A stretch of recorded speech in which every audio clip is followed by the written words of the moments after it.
Hi there, Malcolm here for my 416th Booktube video, and today I'll be bringing you a review for The Faith of Beasts. This is book 2 of the Captives' Wars trilogy by James S.A. Corey. And this is a science fiction series set in the far-off distant future where mankind has colonised the stars. And all's going hunky-dory until an alien species called the Carricks, who are overwhelmingly technologically advanced, invade the planet Anjin with no effort whatsoever, and take a whole bunch of humans captive and bring them back to their current homeworld. Now, Book 1, The Mercy of Beasts, chronicle the events of that invasion, the journey, and the human survival there, and it focuses mostly on a small research group as they get to grips with their new surroundings and their new reality. Book 2 directly follows on from that, particularly following on from the thing that happens towards the end of the first book, dealing with the aftermath and fallout of that.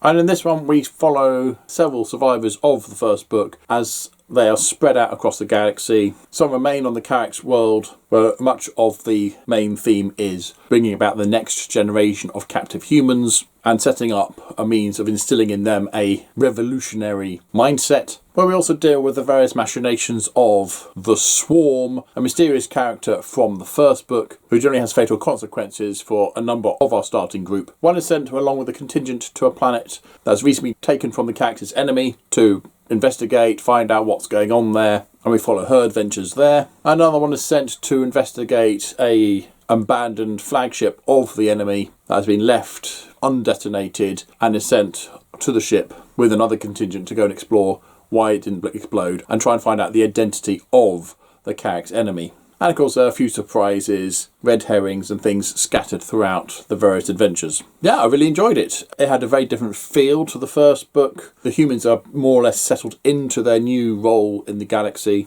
Most have accepted it on some level, although we do come across a few who have not yet accepted their reality and still feel like there is some means of pushback and have to be corrected accordingly. But it's also nice going on these various trips to other places, seeing other things, and just finding out a little bit more about who the Carricks are fighting. And it's also raises certain mysteries about the planet Anjin, where we started on the first book, where the humans were. But the more the story unfolds, the more it appears that Anjin has been isolated for a long time from the greater human civilization, if there is one. So we're given breadcrumbs throughout, possibly not enough to put together a cohesive idea about what's going on out there, but certainly enough to keep me interested.